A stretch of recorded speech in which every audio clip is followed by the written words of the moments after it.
Bien, entonces vamos a arrancar de vuelta. Les estaba comentando que en la unidad número 5 habíamos visto, básicamente habíamos dado el cierre a lo que sería la eh, etapa de perforación y ahora pasamos a la terminación de pozos, ¿sí?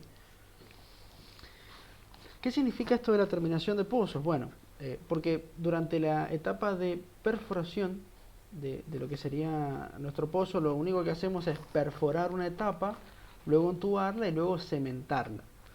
Aún así, una vez perforada, entubada y cementada la última etapa de pozo, que es la aislación, por lo general, eso no significa que el pozo esté listo para ser usado. Bien, el pozo ha terminado su etapa de perforación, sí, es verdad.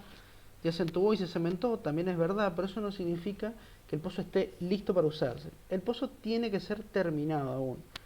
Tiene que limpiarse, tienen que realizársele algunos elementos adicionales. ¿Quién realiza esta etapa? No la realiza el equipo de perforación, sino que la realiza el equipo de terminación.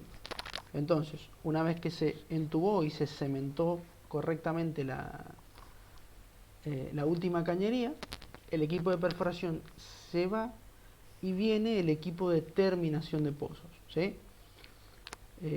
¿Está bien? ¿Ahora me escuchan? ¿Se escucha bien lo que hablo o no? Sí, sí, se Sí, sí, escucha sí, todo, profe. perfecto. Buenísimo. Buenísimo. Bien, entonces, ¿cómo es el proceso de terminación de pozo? He hecho un pequeño esquemita. Ah, les estaba preguntando, que ahí me di cuenta que se había cortado, si ven mi mouse cuando señalo. Sí, La flechita se ve. Bien.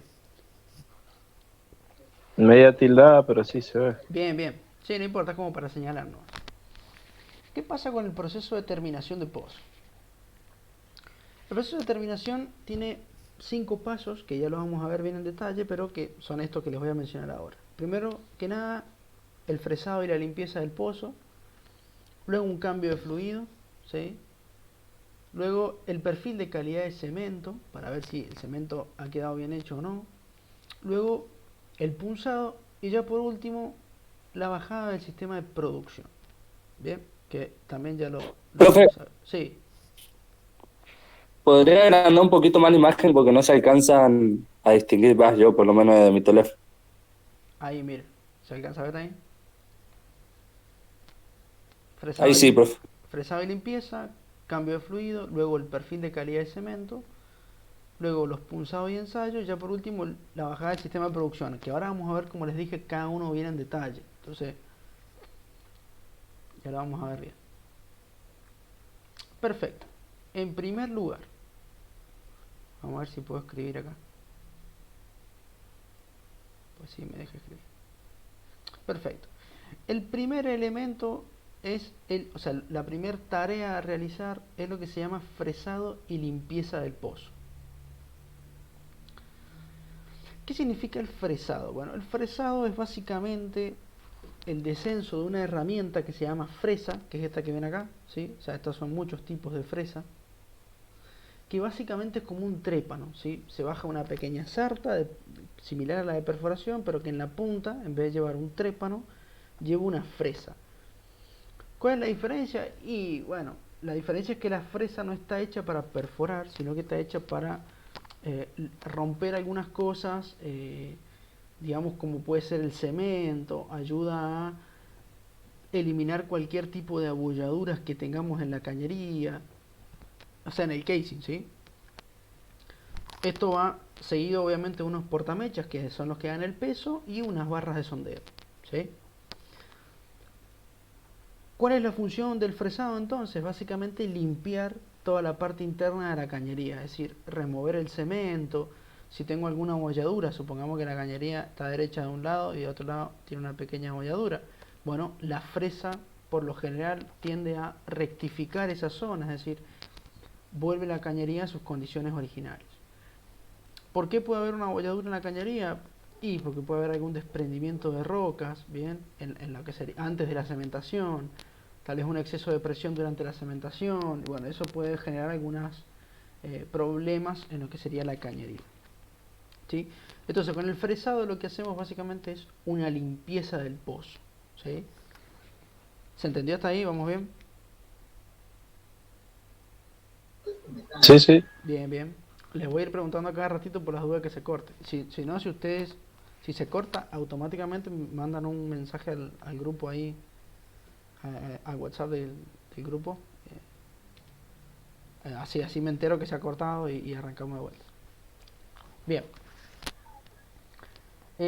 Dentro de lo que sería el fresado, fijémonos, dentro de las fresas hay muchos tipos de fresas, cada una con, digamos, algunas propiedades que la resaltan de las demás, ¿sí? Por ejemplo, la Tupper Mill, que es esta, que es una fresa tipo cónica, es muy buena para poder resolver todo tipo de abolladuras, ¿sí? Es una fresa que se utiliza mucho para las abolladuras y que se suele acoplar, por ejemplo, con... Esperen, tuve que disminuir el tamaño para poder marcar.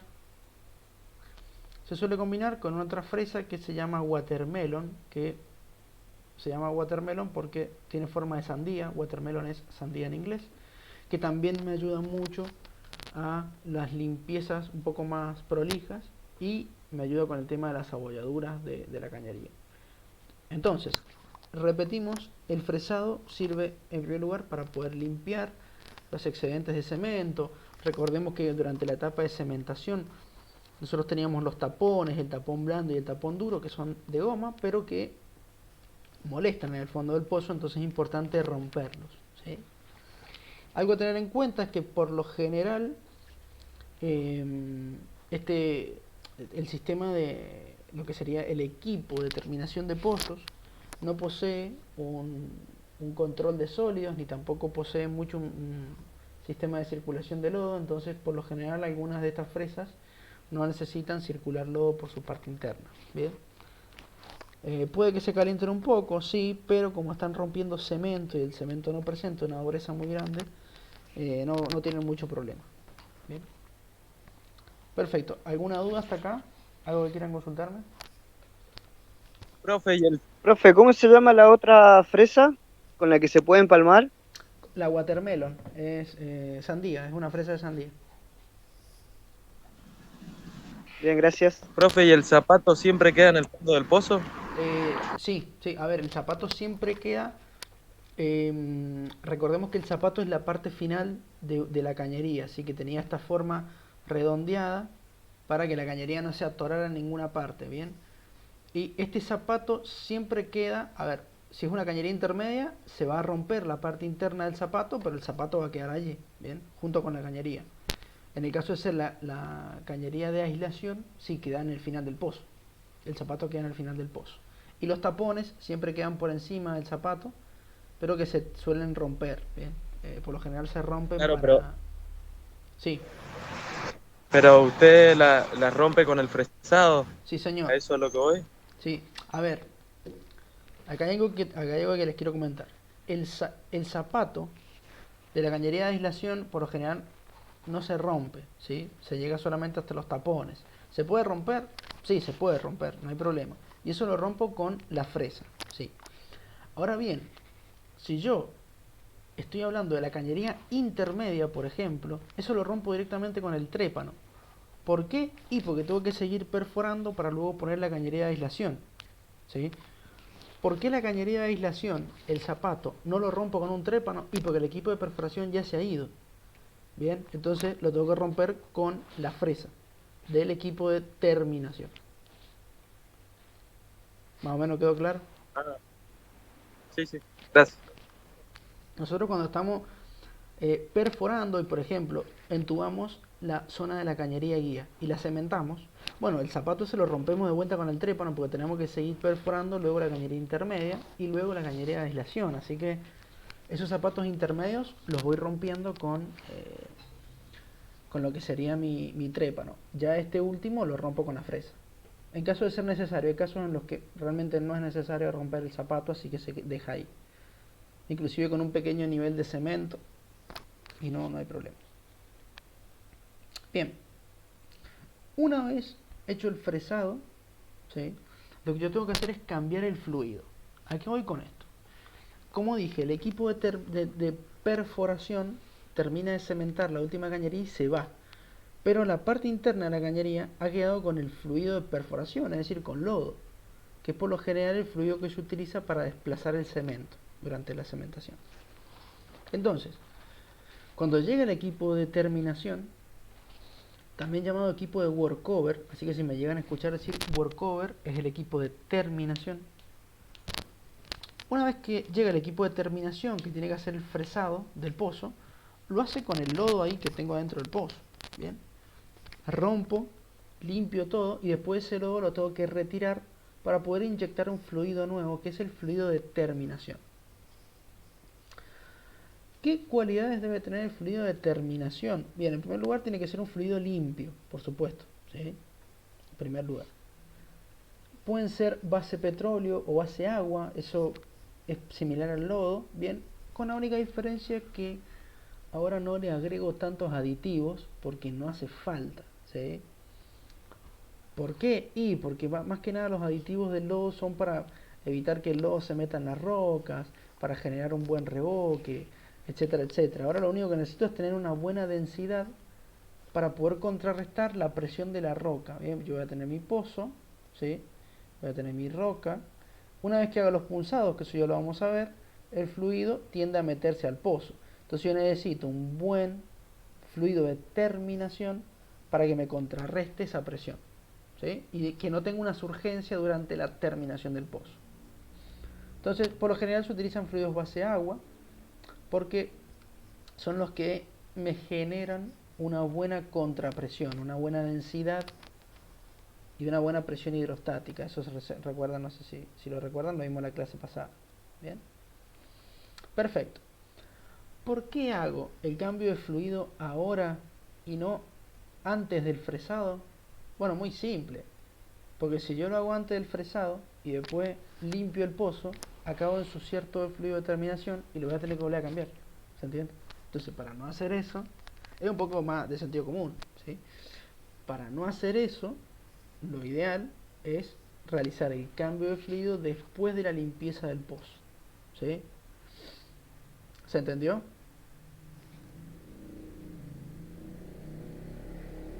Sí, sí, perfecto. Bien, Sí, profe. buenísimo.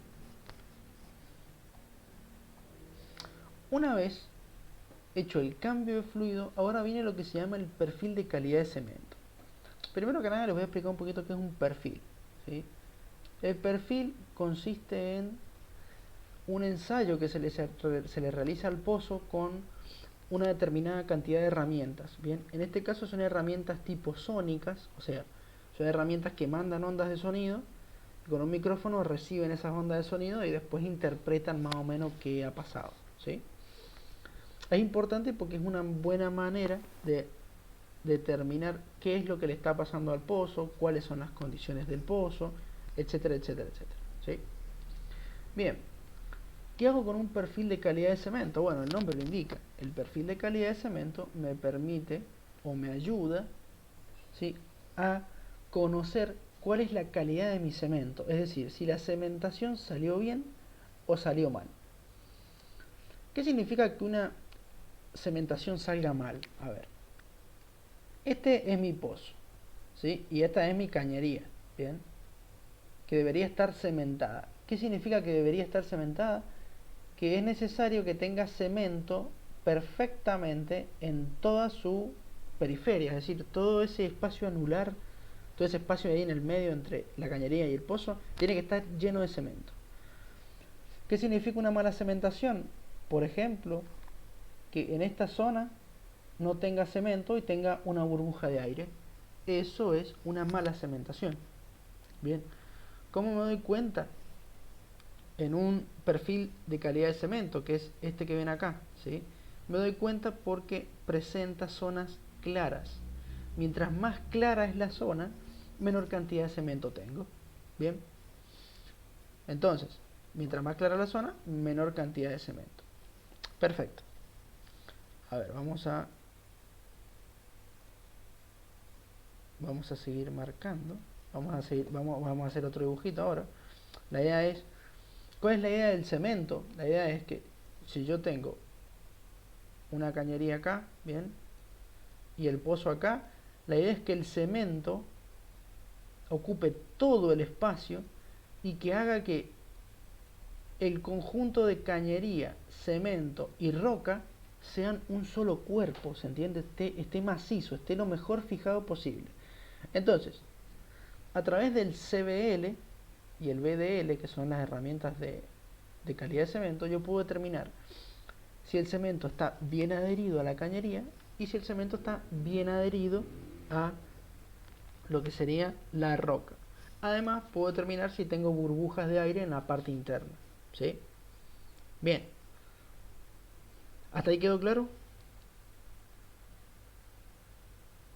Sí. Bien. ¿Alguna duda?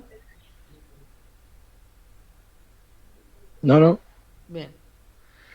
El tema es, ¿qué pasa si el cemento está bien, está bueno el cemento? Veo que la calidad es correcta. ¿Listo? Sigo a la etapa siguiente de la terminación de pozo.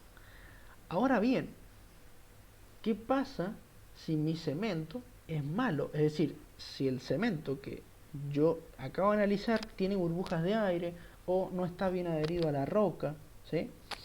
Bueno, yo no puedo seguir a la etapa siguiente porque eso significaría, digamos, bueno, volviendo, creo que ya lo hemos mencionado un montón de veces, pero en la clase pasada lo mencionamos, volviendo al ejemplo de la película de Horizonte Profundo, todo el desastre que ustedes ven en la película se debe a una mala cementación, ¿bien? Que no fue controlada. Entonces, es importante realizar el control de la calidad del cemento y si el cemento está malo, lo tengo que arreglar, sí o sí, ¿bien? No me queda otro.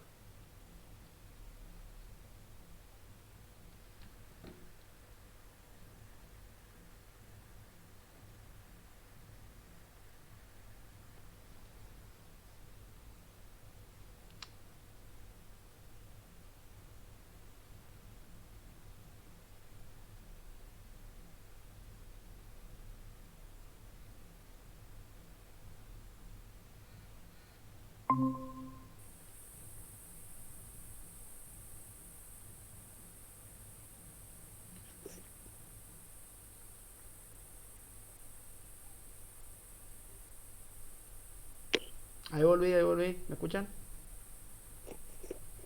Sí, profe, ahora sí. Bien, bien. Discúlpense, ahora sí sé que fue mi internet, se cortó un minutito. Así que, bueno, vamos a volver a compartir. ¿Hasta qué parte escucharon? Hasta que terminó de explicar la primera parte, profe.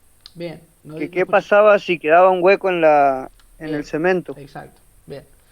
La cosa era, les estaba comentando, ¿qué pasa si el cemento está bien? Prosigo. ¿Qué pasa si el cemento está mal? Lo tengo que arreglar, ¿sí?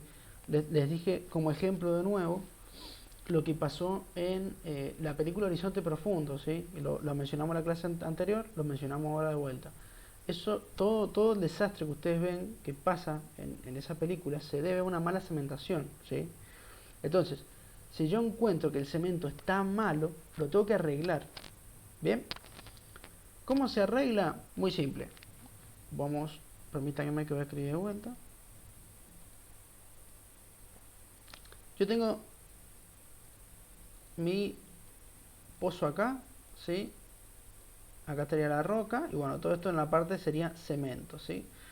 ¿Cómo se hace una cementación correctiva? Que es lo que yo necesito. Necesito corregir la cementación. Muy simple. Primero que nada, supongamos que el problema está acá, ¿sí? Está en esta zona. Tengo que bajar una herramienta que se llama tapón. ¿Ven? El tapón lo que hace es simular un fondo del pozo, pero en la profundidad en la que yo quiero. Es decir, es como un corcho, para que ustedes imaginen. Es como si le pusiera un corcho al pozo en una profundidad determinada. Luego bajo con un tren de punzados que se llama, que ya lo vamos a ver más adelante, pero básicamente es una carga de dinamita y de pólvora especial que lo que hace es romperme la cañería en la zona donde está mal cementado y yo luego desde la superficie mando cemento a alta presión. Entonces, ¿qué hace el cemento? Lo vamos a poner en otro color rojo, a ver si se ve.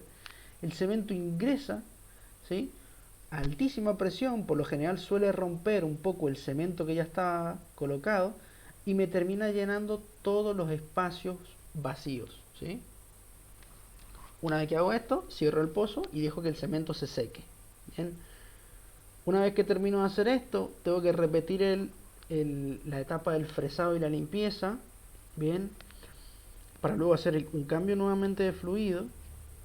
Y cuando hago esto, otra vez, bueno, saco el tapón por supuesto, pero otra vez tengo que realizar el perfil de calidad de cemento. Bien. ¿Por qué es importante realizar el perfil de calidad de cemento? Para ver si la cementación correctiva realmente funcionó o no funcionó. Bien. Si funcionó, genial, prosigo. Si no funcionó, tendré que repetirla y así hasta que funcione, ¿sí? ¿Por qué? Repito, es importante evitar una mala cementación. Caso contrario, supongamos que yo estoy produciendo y tengo una mala adherencia del cemento a la roca. Entonces, ¿qué pasa? El fluido cuando produzca se me va a venir por acá y se me va a terminar filtrando y puede que se me introduzca otras capas de roca, puede que me produzca contaminación, ¿sí? Va a empezar a deteriorar el cemento, etcétera, etcétera. ¿Sí? En el peor de los casos, repito, película Horizonte Profundo, ¿bien? Un desastre. ¿Sí? ¿Alguna duda?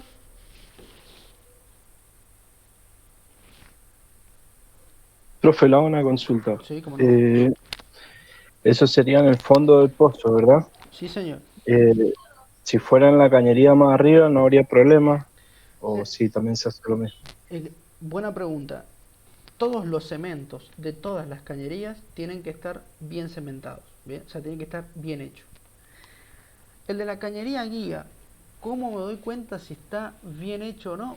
Puedo hacer un perfil de calidad de cemento, pero por lo general no se hace, ¿bien? En la cañería intermedia, ¿qué puedo hacer? Un perfil de calidad de cemento también, pero tampoco se hace por lo general. ¿Por qué? Porque es un costo muy elevado, ¿sí? El perfil de calidad de cemento se realiza en la mayoría de los casos solamente en la cañería de aislación, ¿bien? Porque es la cañería más comprometida, es la cañería que va a tener el petróleo, es la cañería, digamos, que a mí me interesa cuidar más, pero al resto de las cañerías cementadas, por lo general, un perfil de calidad de cemento no se le hace. ¿Se le puede hacer para ver si el cemento es bueno? Sí, en realidad sería lo ideal, ¿bien? Pero no se le hace. No sé si venía por ahí la pregunta.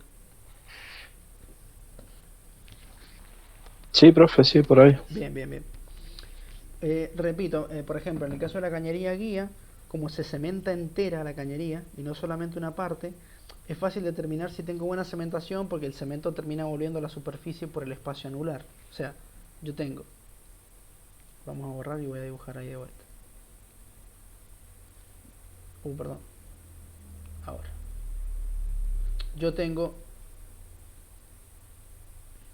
Se movió, ¿no?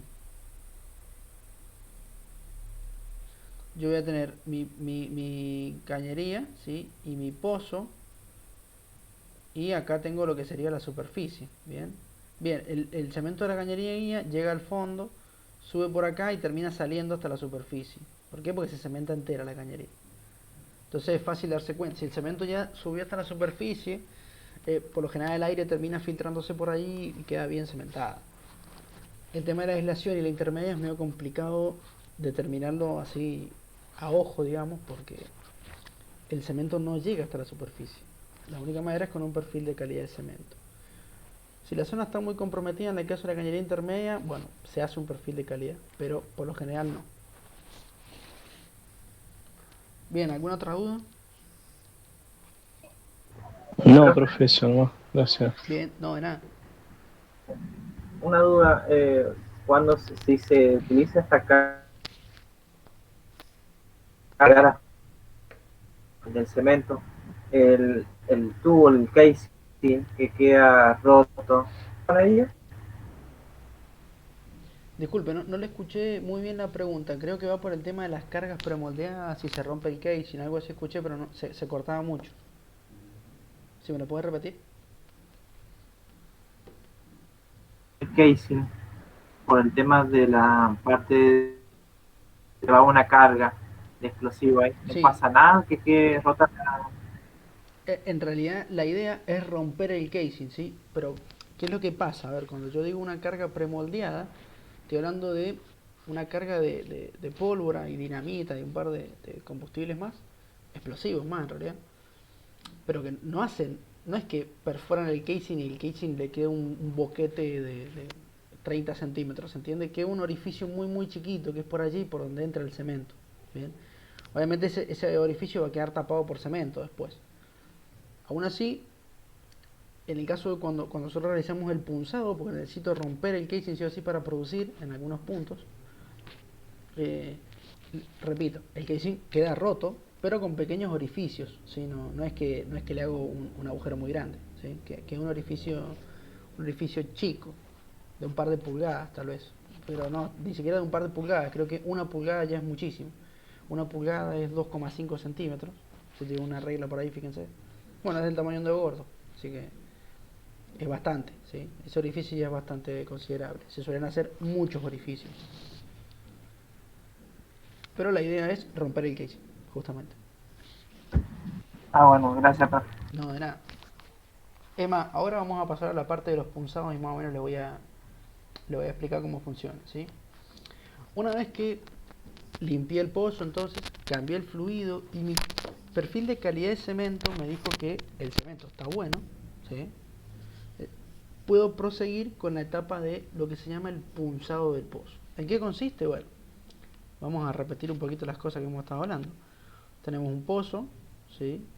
Una cañería, y obviamente que toda la parte entre el pozo, lo que sería la roca, y el casing está lleno de cemento. ¿Cómo hago para poder producir por allí? Muy simple, tengo que hacer un punzado, es decir, tengo que romper el casing, romper todo el cemento y a su vez también romper parte de la roca para que el fluido que está acá adentro se pueda comunicar con el interior del pozo. Bien, o sea, acá yo tendría lo que sería la otra parte del pozo. Bien, es importante esto porque si no, no puedo sacar el fluido. Bien, ¿cómo hago?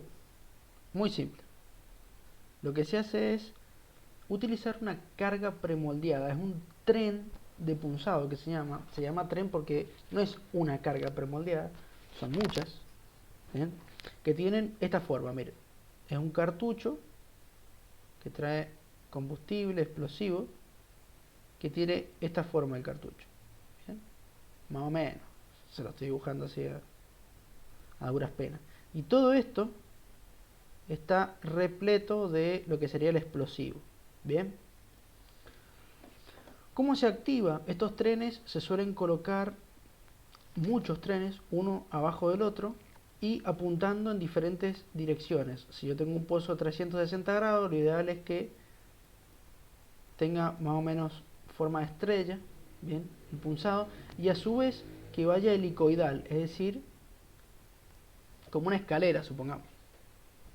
Una escalera tipo caracol. Bueno, la idea es que vaya así, ¿sí? Que el tren de pulsados no sea siempre en el mismo lado, ¿bien? Y que tampoco sean círculos de orificios, sino que sea una especie de hélice de orificios, ¿sí? Perfecto. ¿Qué pasa primero que nada, cómo hago para activar estas cargas?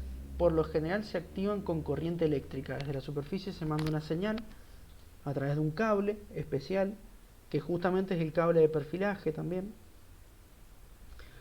Esa señal activa un detonador y bueno, este detonador obviamente hace que la carga explosiva largue un fogonazo tipo triangular, así, vieron como el soplete de acetileno, creo, si no me equivoco, que tiene esa punta, esa mecha de fuego larga. Bueno, es algo así, ¿sí?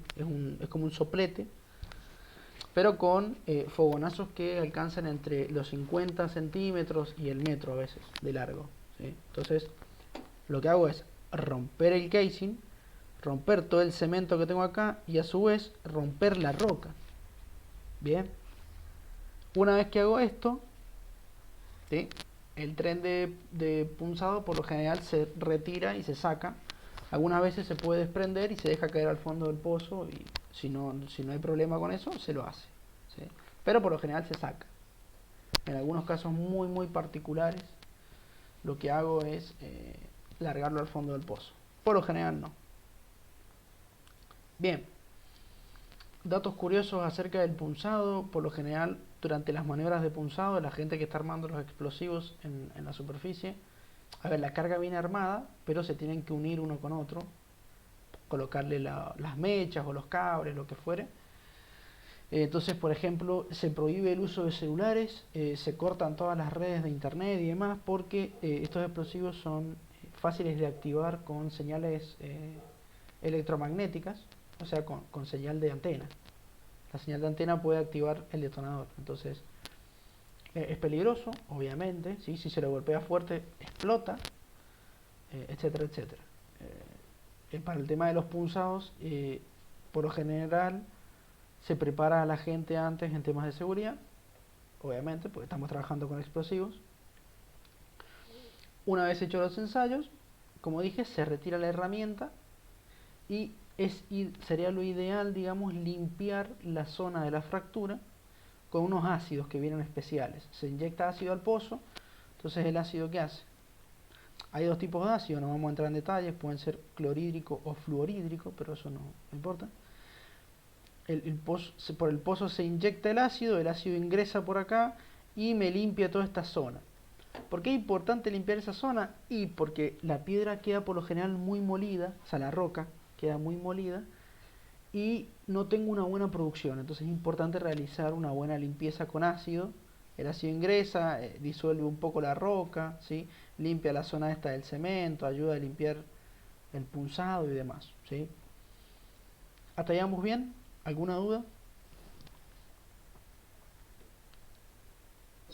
Sí, sí. Bien. Profe, Sí. para realizar este sistema que estamos viendo ahora de punzado, ¿también se debe poner un tapón en la parte de abajo del pozo? No es necesario colocar un tapón, ¿sí? Porque yo necesito, por ejemplo, en la cementación correctiva, vamos a volver para atrás, porque en la cementación necesito colocar un tapón, ¿sí? Porque yo tengo el pozo acá, ¿sí? Si yo no le pongo un tapón acá, cuando le meta el cemento va a seguir de largo, ¿se entiende? Entonces es necesario el tapón para que el cemento ahora quiera volver e ingrese por los pequeños orificios que tengo ahí encima del tapón. Es solamente por eso que le coloco el tapón. En el caso del punzado no es necesario colocar un tapón. A veces se puede colocar un packer con una cañería de tubing, pero eso lo vamos a ver en la unidad número 7, la unidad que viene, ¿sí? Para los casos en los que yo tengo pozos urgentes, ¿sí? Si yo no tengo un pozo urgente, no es necesario colocar packer. El packer es parecido a un tapón, pero me deja pasar fluido por la parte interna, ¿bien? Yo tengo el tapón ocupa todo el espacio, mientras que el packer ocupa solamente los bordes, ¿sí? Y si yo le conecto una cañería por acá, el fluido puede pasar por esta parte, ¿sí? Así que no es necesario colocar un tapón. Bien, Un packer muy de bien, vez en cuando muchas gracias. de nada. Profe, todo lo que es el casing, todo eso queda en el fondo del pozo. Sí, señor. Lo que se... El casing queda en el fondo del, o sea, el casing está cementado al pozo, así que ya es parte del pozo, bien, no se saca. No sé si a eso venía la pregunta. Pero al reventar el explosivo no cae hacia el interior del pozo. No, porque como les dije, supongamos que esta es la pared del casing, el casing va a tener un orificio ahí, otro orificio ahí, otro orificio ahí, otro ahí, o sea, le hago pequeños agujeros, bien, queda como un colador, bien, para que se den una idea, como un filtro. Ah, bien, bien. ¿Sí? Estos orificios siguen por lo general esta forma helicoidal, porque da una mejor producción, etcétera, etcétera. Bien, pero no es que parto el casing en toda la periferia, o sea, en los 360 grados, y tengo que sacar esa parte del casing. No. Eso no es punzado, digamos. Eso es un corte de casing químico que se hace para poder reemplazar a veces partes de los casing que están rotos. Pero eso no lo vamos a ver acá. Eso se hace durante las reparaciones de los pozos y demás. Esto es solamente un pequeño orificio que se le hace al casing. Suele tener diámetros muy chicos el orificio, pero longitudes muy largas, de 50, 60 centímetros, 1 metro a veces, ¿sí?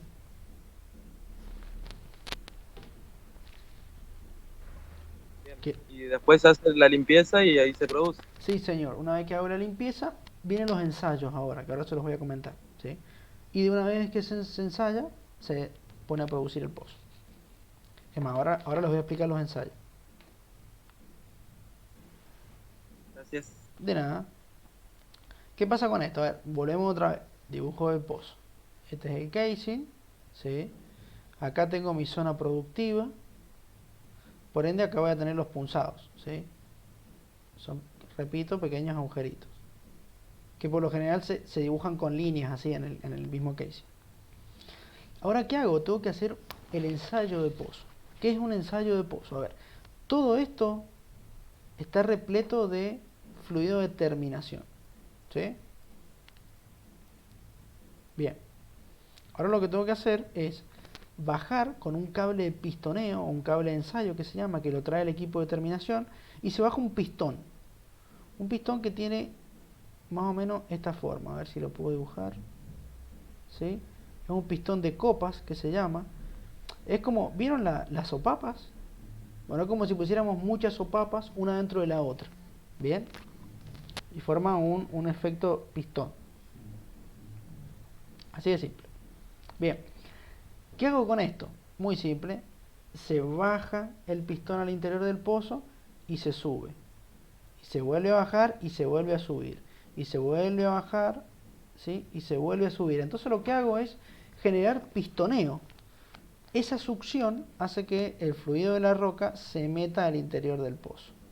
Bien. ¿Para qué me sirven estos ensayos? Primero que nada, para ver si el pozo realmente tiene la cantidad de petróleo que yo espero que tenga.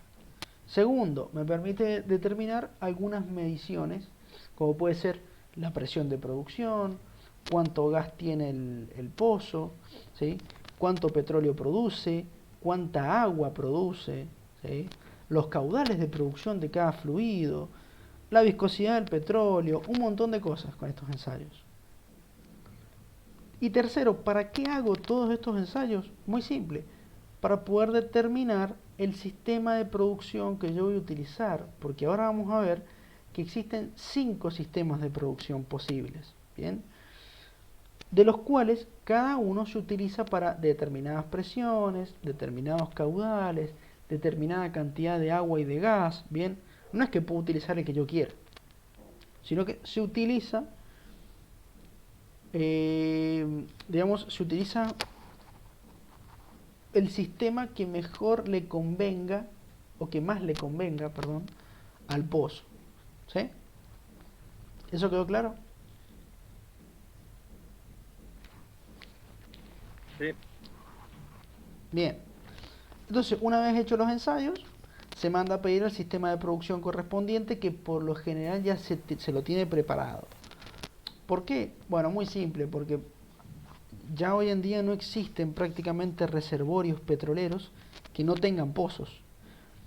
Esto que les acabo de mencionar se suele utilizar mucho en los pozos exploratorios, todo lo que es el ensayo y la determinación del sistema de producción. Pero si yo estoy en un reservorio en donde el 100% de mis pozos funcionan con bombeo mecánico, es muy probable que si haga un pozo más ya funcione con bombeo mecánico. Entonces, el bombeo mecánico ya lo tengo listo para poder instalarlo.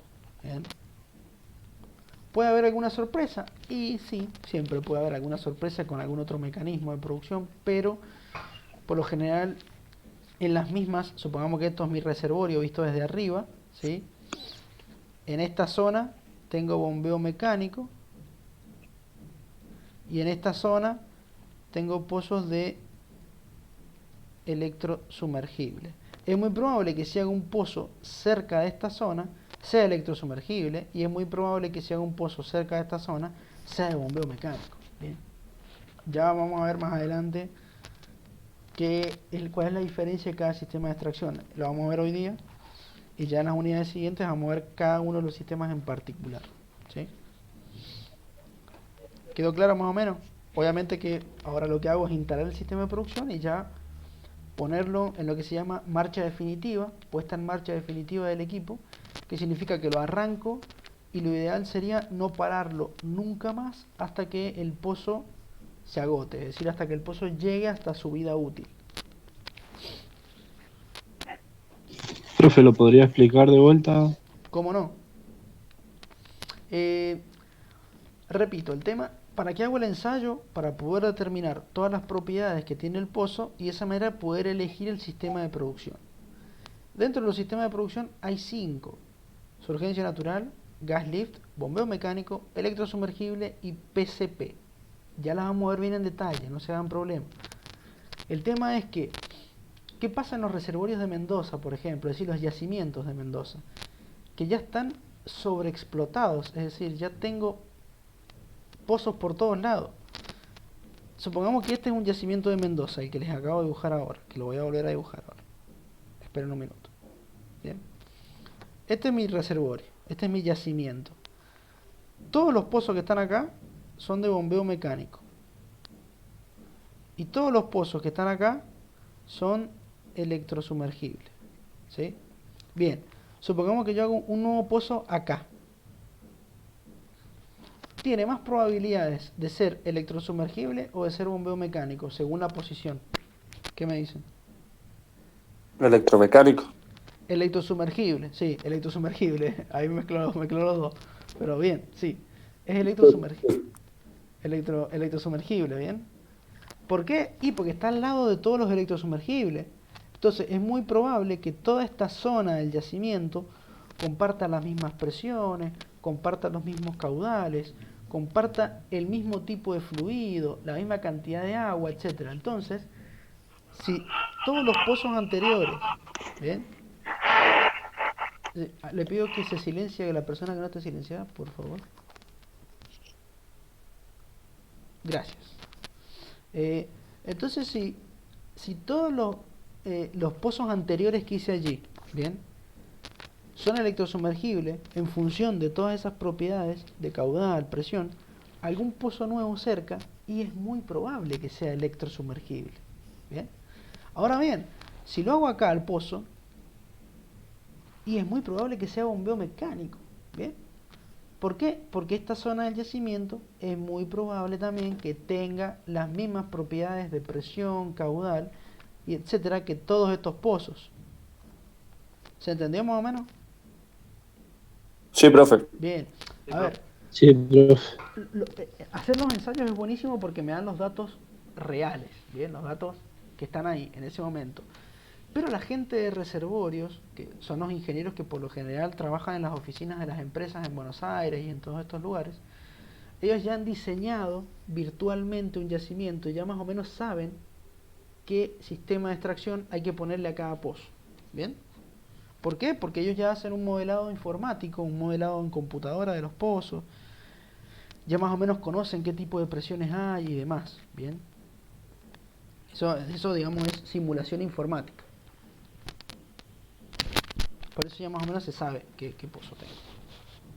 Profe, le hago una pregunta, capaz que es una ignorancia, pero vio la mayoría de los yacimientos que vemos acá en Mendoza, que le decimos las famosas gallinitas esas. Sí, ¿Esos, la mayoría son bombeo mecánico Sí, o señor. no tiene nada que ver eso? es un bombeo mecánico. Eso es lo mismo que iba a preguntar yo. Sí, eso que ven allí, que el compañero lo llamó, ¿cómo lo llamó? Gallinita. Gallinita. Bien, yo lo conocí toda mi infancia como cigüeña, por ejemplo. Hay gente que le dice el guanaco, ¿sí? Tiene muchos nombres. El nombre correcto de ese equipo es AIB, ¿sí?, que significa aparato individual de bombeo, y el aparato individual de bombeo es un sistema de bombeo mecánico. Eso ya lo vamos a ver en la unidad número 9, ¿sí? El equipo electrosumergible, a ver, el bombeo mecánico es uno de los más fáciles de distinguir porque es el único que tiene un equipo como ese, ¿bien? El electrosumergible no tiene nada en la boca del pozo, en serio, no tiene nada, tiene una instalación eléctrica con unos tableros y el pozo abajo y nada más, ¿sí? El PCP tiene un pequeño motorcito arriba. ¿Qué pasa con el bombeo mecánico? Tiene unos aparatos gigantescos arriba en la superficie, para colmo que se mueven, como se mueve el AIB, el guanaco este que les comento, ¿sí? Entonces es el más reconocible, pero dentro del mundo del petróleo hay 4 sistemas de extracción más que no se suelen ver mucho, al menos acá en Mendoza no, porque la zona de los yacimientos de Mendoza tiene las presiones, los caudales y el tipo de petróleo justo para el bombeo mecánico, así que se utiliza bombeo mecánico por lo general. Profe, ¿y el bombeo mecánico es más lento porque se ve como que va bombeando a medida que va girando, o no? Sí, es un bombeo, se tiene una velocidad de bombeo relativamente lenta, ¿sí? Lo máximo es 12 golpes por minuto, los golpes es una subida y una bajada del aparato, ¿sí? Lo máximo es 12 por minuto, así que imagínense, es relativamente lento. Y hay algunos que andan a 4 golpes por minuto, es decir, sube y baja 4 veces por minuto. Es decir, cada 15 segundos sube y baja. Es bastante lento. Profe, esa la gallinita que dicen los compañeros, Sí, sí. sería, digamos, ese que es como si fuera un martillo. Sí, señor. Ese que, a ver, voy a tratar de hacer un dibujito. Ese que tiene unas patas por acá, tiene una viga y tiene una cabeza en la punta que sube y baja. ¿Bien? Ese es. Tiene el motor Ah, acá claro. Ajá. y tiene unos aparatos que van girando constantemente, ¿sí? Que son los contrapesos. Eso lo vamos a ver bien en la unidad número 9. Es más, es una unidad bastante larga, así que a esa unidad le vamos a dedicar 2 clases. Ya les estoy avisando desde ahora, para que lo vayan a saber. Pero sí, lo vamos a ver todo, lo vamos a ver todo. Esos son los que dicen los compañeros, ¿sí? Ese es un bombeo mecánico. Bueno, profe, gracias. De nada. ¿Alguna otra duda? Profe, ¿qué significaba A y B? Así lo anoto. Aparato individual de bombeo. Bien, gracias. De nada. Bien. Entonces, volviendo un poquito a esto, ¿sí? Ahora vamos a ver algunos de los tipos de equipos. ¿Qué equipos? Bueno, el perforador, el equipo de terminación o de workover y el equipo de pooling. Es importante que los veamos para que ustedes sepan reconocer luego en el campo qué equipo es cada uno, ¿sí? ¿Por qué? Porque cada equipo tiene sus tareas a realizar. El equipo de perforación no puede hacer lo que hace el de workover, así como tampoco lo que hace el de pooling. El equipo de perforador lo único que hace es perforar, ¿bien? Y ahora lo vamos a ver. Bueno, este es el equipo de perforación, es el que hemos estado viendo, ¿sí? ¿Cómo se dan cuenta que es un equipo de perforación? Porque es grande, ¿sí? Es bastante grande, ¿sí? Tiene mayor tamaño, tanto en la altura en la subestructura, tiene mayor tamaño de torre, ¿sí? Tiene un mayor equipo, tiene por lo general alrededor suyo un montón de trailers, un montón de generadores, un montón de motores, ¿sí? Otra característica fundamental del equipo de perforación es que tiene control de sólidos. ¿Se acuerdan que lo habíamos visto? La zaranda, el desarenador, el desilter y la centrífuga, ¿sí? Estos elementos del control de sólidos solamente los tiene el equipo perforador. El resto de los equipos no tiene control de sólidos. ¿Por qué? Bueno, porque los sólidos que yo necesito compartir... Disculpen un minuto, voy a emitir a un compañero. Ahí está. Los únicos sólidos que yo voy a controlar o de los cuales yo, digamos, quiero evitar que vayan con el lodo es los sólidos de la perforación. Si durante el workover no tengo, digamos, no tengo ningún sólido que me esté molestando, ¿sí? Los únicos sólidos que molestan son, durante la terminación, los de la limpieza del pozo, la remoción del cemento, pero por eso ya vamos a ver que solamente es necesario colocarle algunas otros elementos. ¿Para qué operaciones ocupo el equipo de perforación? Perforación, entubación y cementación, pero estas tienen que estar sí o sí durante la etapa de la perforación. Si yo entubo cemento durante la etapa de terminación, ¿qué puede pasar? Se ocupa el equipo de workover, ¿sí? Equipo de workover, ¿cuál es la diferencia? Potencia intermedia. ¿Qué significa esto? Es de menor tamaño. Fíjense la altura de esta subestructura, ¿sí? Que tendrá 3 metros de altura, comparada con esta subestructura, que acá tengo la parte superior de un camión, ¿se entiende? Alrededor de 6-7 metros, 8 tal vez puede llegar a tener la subestructura. No tiene control de sólidos, puede que tenga una zaranda, sí, puede que la tenga, pero no es necesario. Por lo general no tiene control de sólidos. Y si bien tiene una mesa rotary, no se utiliza para perforar, solo se utiliza para que la sarta con la fresa, ¿sí?, también gire para poder romperme el cemento, pero no es necesario que la mesa rotary sirva para perforar. ¿Para qué tareas utilizo el equipo workover? Terminación de pozos, ensayos de producción, casing patch, que es para cuando yo tengo que arreglar el casing. Eso es lo que yo les decía. Supongamos que tengo este casing y esta zona está rota. ¿Qué hace? Se baja con una cortadora química, se corta el casing, se saca la parte de arriba, se baja otro casing y se fija en esta zona, bien, con una herramienta especial. Y se puede hacer fresado también para poder limpiar la zona de los punzados. A veces se tapan los punzados y con un simple fresado ya se destapan. Bien. Y por último, el equipo de pooling. ¿Qué pasa con el equipo de pooling? Fíjense el tamaño que tiene, ¿sí? La subestructura tendrá, ¿cuánto? 1 metro de altura, como mucho. Bien. ¿Por qué es importante que el resto de equipos tenga una subestructura un poco más alta? Porque abajo van las BOP. En el equipo de pooling no es necesario instalar BOP, ¿se entiende? Entonces, tiene subestructuras relativamente bajas, no hace falta que tengan mucha subestructura, que no sea muy grande, ¿sí?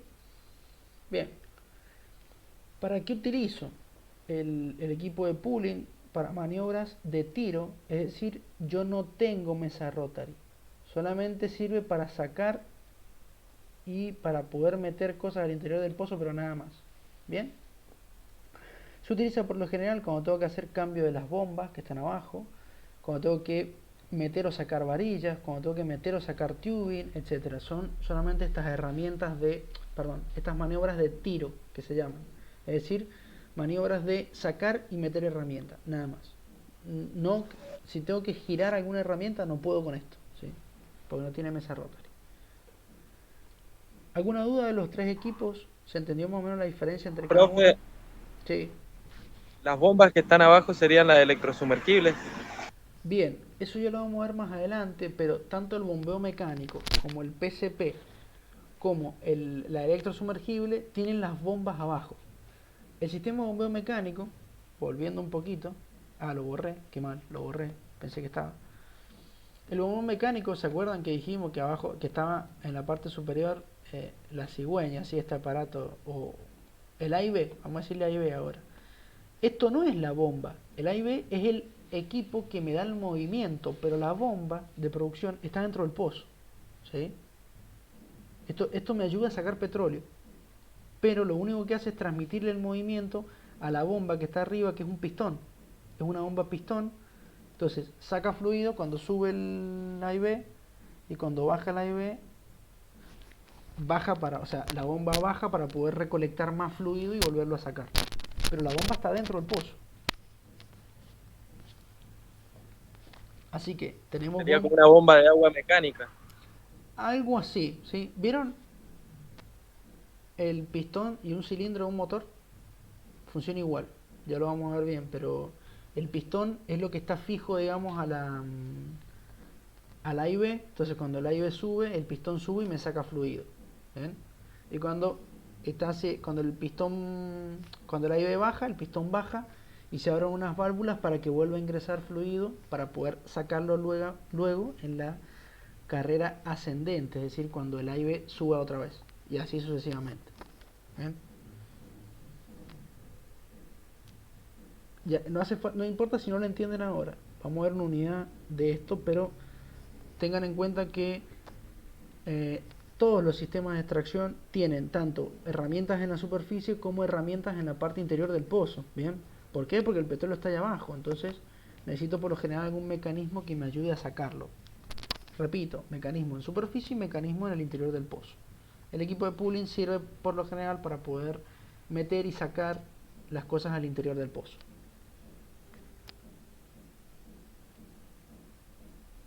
¿Quedó más o menos claro? Sí, profe. Buenísimo. Profe, ¿Alguna duda que tengan respecto a lo que hemos estado viendo? O de otra cosa, no sé.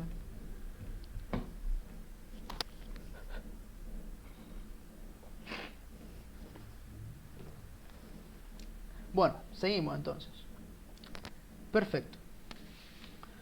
Hemos estado viendo entonces toda la parte de terminación de pozos, vimos cada una de sus etapas y luego vimos básicamente qué equipos existen en la industria, el de perforación, el de workover o terminación y el de pooling, y para qué se utiliza cada uno. Recordemos, equipo de perforación para perforar, equipo de workover para hacer terminación o reparación de pozos importantes y grandes, y el equipo de pooling es básicamente para introducir y sacar herramientas del pozo, herramientas chicas como pueden ser el sistema de bombeo, las varillas o algún que otro tubing, ¿sí? Perfecto.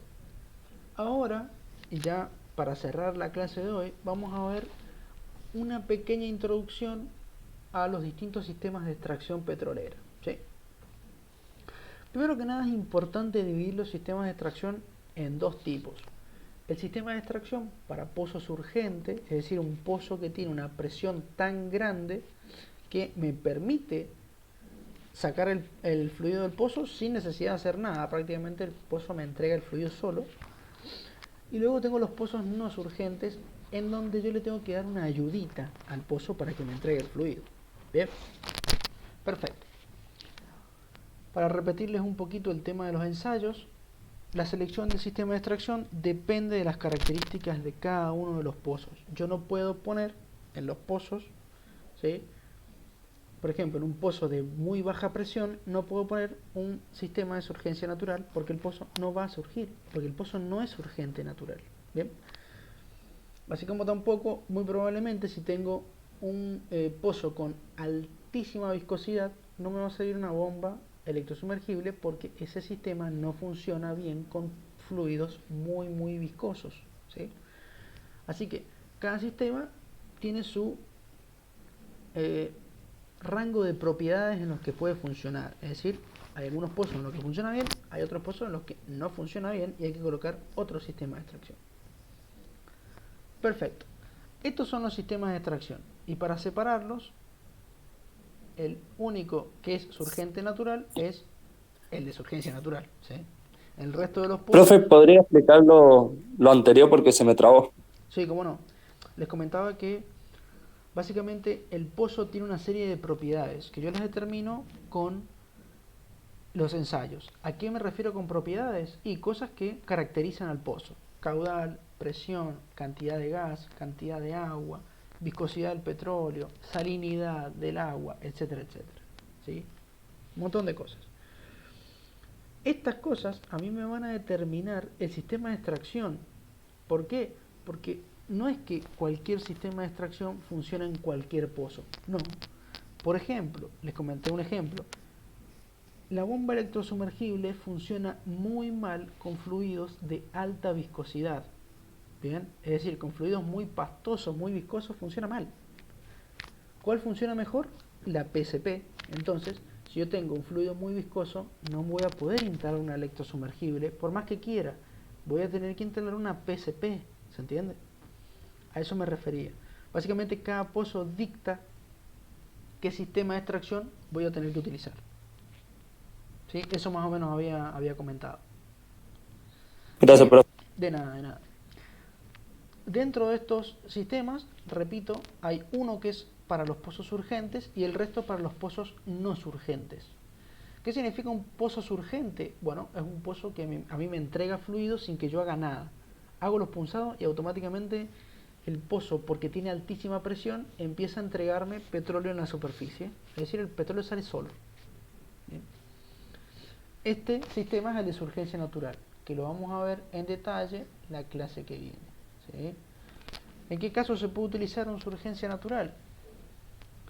Se utilizan los casos en donde yo tengo pozos con altísimas presiones y altas cantidades de gas. Bien, altas presiones, mucho gas. ¿Es bueno tener un pozo surgente? Sí, es bueno. Bien. Durante la perforación es un poco más compleja la perforación porque vamos a tener que andar ahí con las BOP activándolas de vez en cuando, pero durante la producción es lo mejor que nos puede pasar, un pozo surgente. ¿Por qué?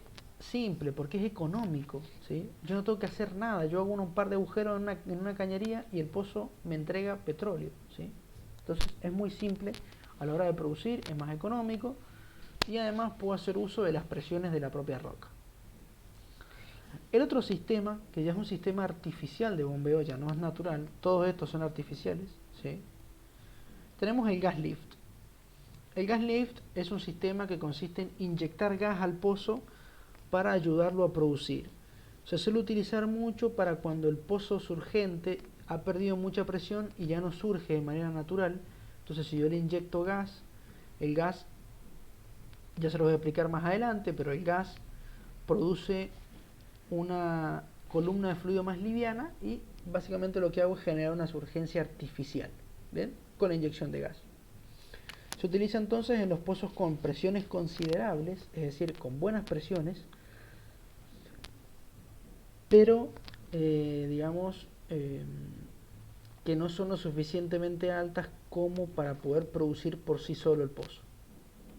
Bien. El otro sistema es el de bombeo mecánico. Bueno, este es el sistema más conocido mundialmente y es el más utilizado. El 80% de la producción mundial está utilizando hoy en día sistemas de bombeo mecánico. Este sistema consiste en descender una bomba al interior del pozo. Se llama mecánico porque tiene una serie de válvulas que se accionan de manera mecánica, ya lo vamos a ver, y que me permite producir petróleo de esa manera con la subida y la bajada del equipo de superficie que les comenté hace ratito, el A y B. Bien. ¿Qué particularidad tiene el bombeo mecánico? Que es un sistema muy versátil, es decir, funciona para una amplia gama de caudales, funciona para una amplia gama de presiones, funciona para una amplia gama de fluidos, es decir, fluidos con viscosidades moderadas, viscosidades bajas, bueno, o sea, grandes cantidades de agua, pocas cantidades de agua. El sistema funciona bien en muchos aspectos, ¿sí? O sea, en muchos tipos de pozos. ¿Sí? Por eso es uno de los más utilizados. ¿Es el mejor? No, no es el mejor, ¿sí? El sistema con mayor eficiencia es el PSP, pero es el más utilizado el bombeo mecánico. El otro sistema es el PSP. PSP son las siglas en inglés de lo que en castellano nosotros conocemos como bombeo por cavidades progresivas, ¿sí? Repito, bombeo por cavidades progresivas. El PSP se utiliza con bajos caudales de producción, con bajas presiones y para fluidos por lo general muy viscosos, ¿sí? Funciona muy bien para fluidos viscosos. Tiene la forma de un sinfín, ¿sí? Supongo que han visto un sinfín, un sacacorchos, un sinfín. O sea, es una bomba que tiene una camisa y en la parte interna tiene un sinfín que al rotar me ayuda a sacar el petróleo, ¿sí? Se utiliza, repito, para petróleos muy viscosos por lo general. Aún así, se suele utilizar también para una amplia gama, pero no es tan utilizado como el bombeo mecánico. A pesar de no ser el más utilizado, el bombeo PSP es el más eficiente de todos. Y ya por último, tenemos las bombas electrosumergibles. ¿Qué particularidad tiene la bomba electrosumergible? Que a diferencia del resto de estos sistemas, ¿sí?, que tienen el motor en la superficie, el bombeo electrosumergible tiene el motor en el fondo del pozo. Bien. Repito, bombeo mecánico y PSP también tienen la bomba dentro del pozo, pero el motor está fuera del pozo, es decir, en la superficie. Mientras que la bomba electrosumergible tiene el motor y la bomba en el interior del pozo, los dos, ¿sí? Por eso se llama electrosumergible. ¿Bien? Se utiliza mucho para altos caudales de producción y para pozos en los que yo tengo mucha cantidad de agua. ¿Bien? Funciona muy bien en estos casos, es decir, funciona en los casos en donde yo tengo viscosidades de fluido de producción bajas, ¿sí? Por eso tengo alta cantidad de agua. Es un sistema costoso, obviamente, bien, pero se utiliza mucho. Y el bombeo electrosumergible es muy utilizado, hace rato lo mencionaron, en las bombas de agua. Para los pozos de productores de agua, el electrosumergible es el sistema más elegido, ¿sí? Bien, estos son los sistemas que vamos a ver desde la clase que viene en adelante, ¿sí? Hasta la unidad número 11 y después vamos a ver otras cosas. ¿Alguna duda hasta acá? ¿Algo que quieran comentarme? No, profe. Bien. ¿Quedó todo claro entonces?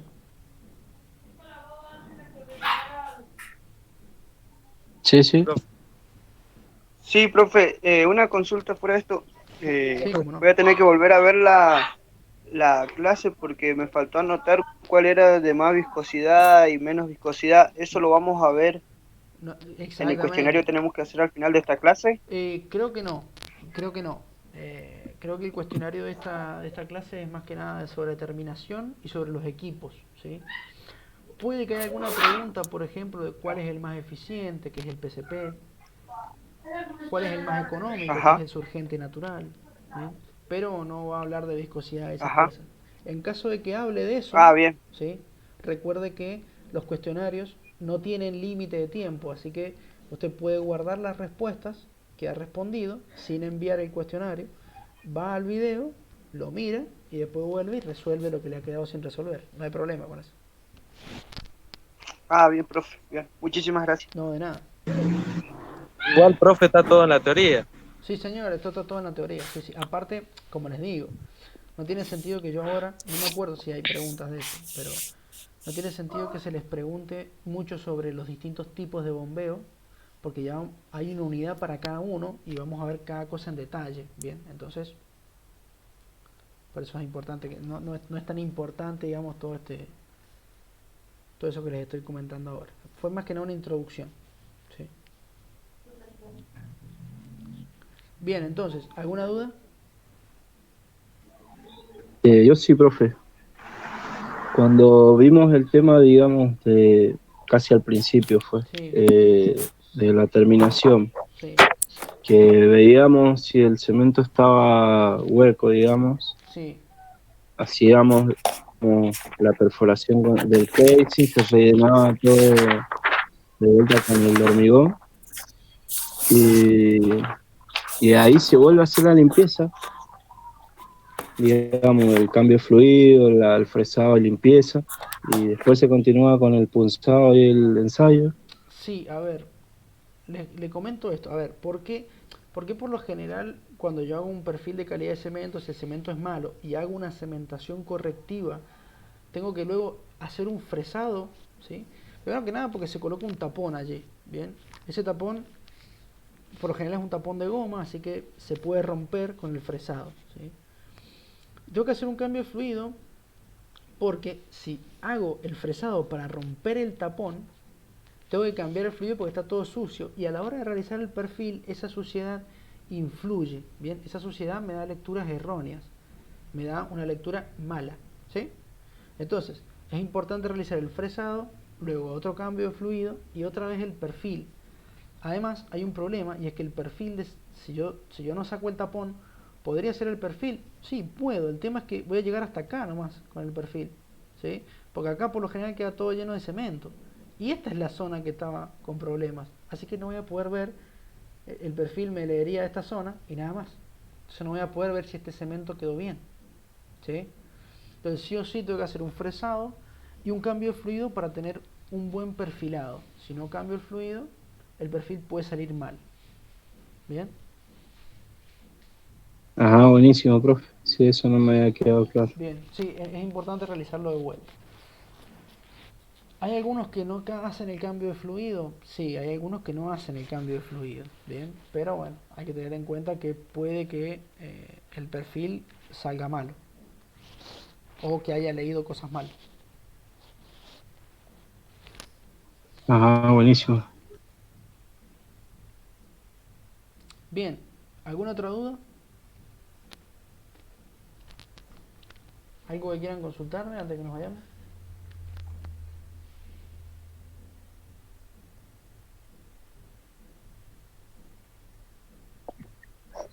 ¿Qué trabajo tenemos que hacer ahora?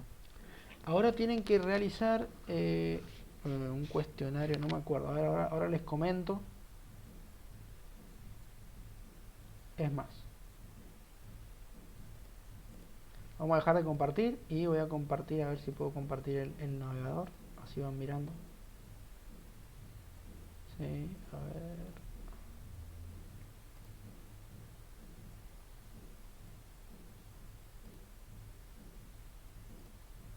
Bien.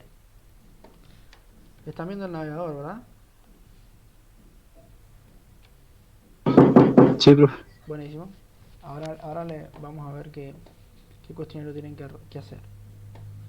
El cuestionario que tienen que realizar es el cuestionario número 8. ¿Bien?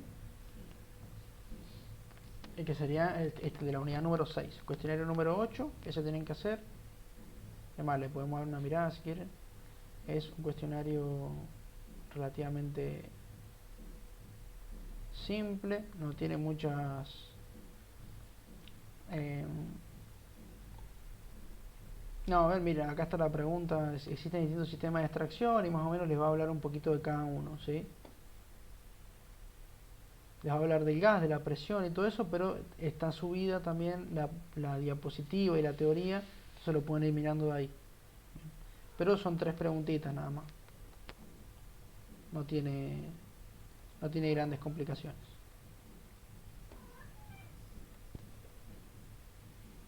Profe, le hago una pregunta de la clase pasada. Sí. El video que, digamos, que subió no era el que había grabado, ¿verdad? Exacto, sí, Porque no, yo porque... no pude estar en la clase y la verdad que no sé si había que hacer algún cuestionario o algo. Bien, la clase pasada tuve un problema con Webex, por eso ahora decidí al final cambiar porque me pareció lo correcto. Quise arrancar Webex de vuelta, le quise dar otra oportunidad, pero no hubo caso, no anda. Así que la semana pasada, como no se grabó una parte de la clase, les compartí la clase de otro grupo que tengo. Bien, es el mismo tema, así que están las cosas allí, ¿sí? Lamentablemente no pude subir la clase, es una pena porque ustedes son un grupo que participa un montón, hacen un montón de preguntas, entonces, pero bueno, es lo que pude hacer. No hay que hacer ningún cuestionario, fíjese que la unidad número 5 no tiene cuestionario, tiene la teoría y la presentación y nada más, así que no se haga problema por eso. Solamente, si puede ver la clase mejor, y así le quedan, digamos, el tema visto ya, para la próxima autoevaluación, que va a ser dentro de bastante, pero va a haber otra también, ¿sí? Ajá, buenísimo, profe. Muchas gracias. De nada. Bueno. Sí, a mí me pasó que con el profe Marcelino, un compañero hizo una pregunta sobre lo que yo tenía duda también, o sea, coincidíamos en la duda con el compañero, Sí. y digo, bueno, después cuando vea el video me saco la duda, porque la iba a anotar. Resulta que después el profe Sí. subió también una clase grabada, y le tuve que escribir por privado para sacarme la duda. Sí, sí, por eso, a ver, si ustedes ven una clase que yo les he pasado, que no ha sido la de ustedes, y tienen una duda, pregúntenme, no hay problema, ¿sí? ¿Puede que tarden en responderles? Sí, puede que tarden en responderles porque a veces estoy un poco ocupado, pero les respondo lo antes posible. Así que si tienen alguna duda, me preguntan, no hay problema. Claro, sí, yo ahora haciendo memoria sí estuve en la clase la semana pasada. Ah, bien. Me había quedado la duda, no pude estar en la clase del profesor Marcelino. Ah, bien. Y lo que me quedó colgado fue eso, que yo sabía que algo le tenía que decir, fue que tuvimos la charla de, digamos, de lo que cada uno hacía en el rubro y demás. Y yo le había preguntado que digamos, que cómo, o sea, porque usted dijo que no íbamos a empezar como, digamos, no sé, manejando el equipo, todo, sino que directamente en la boca de post y de ahí vamos a empezar a subir de categoría. Y Claro, yo le sí, sí. pregunté de qué nos iba a servir el seminario con el profesor Marcelino. Y al final se me cortó a mí, yo no pude escuchar nada de lo que nos dijo. Y digo, bueno, después para no volver a repetir todo ni hacerlo perder tiempo, y después lo escucho en el video. y no lo pude subir, lo vio usted. Sí, Por sí. eso era lo que yo tenía que decir. Es una, lo que pasa es que Marcelino tiene algunos problemas también para poder grabar, entonces directamente les comparten las clases que ya ha dado. Yo prefiero grabarlo y que ustedes vean su propia clase si quieren. Sí. O sea, el día que Claro, no sí, pueda está bueno. grabarlo, les voy a comentar y les voy a decir, chicos, se me complicó, no lo pude grabar, pero lo ideal es que sí grabarlo. Bueno, gente, no sé si tienen alguna otra duda, algo más que quieran comentarme. No, profe, era eso. Bien. Bueno, entonces, si no tienen ninguna otra duda, nos estaremos viendo la clase que viene. Recuerden, el martes a la misma hora, y ahora vamos a empezar a ocupar Google Meet. Así que Webex, desinstálenlo porque no, porque ya me cansó, así que no está funcionando bien, así que vamos a utilizar Google Meet, que es mucho mejor, parece, y se escucha mejor y Sí. demás. Sí, aparte este no se corta cada 40 Exacto. minutos. Este no se corta, este no tiene tiempo, este dura, si podemos estar 6 horas acá y no se va a cortar, así que no, es buenísimo eso. Oh, está bueno, está bueno. Así que bueno, gente, nos Bueno, estamos listo, viendo. profe. Si tienen alguna duda del práctico, me preguntan, no hay problema. Listo, profe. Nos vemos. Chau, chau, quedan bien. No, profe.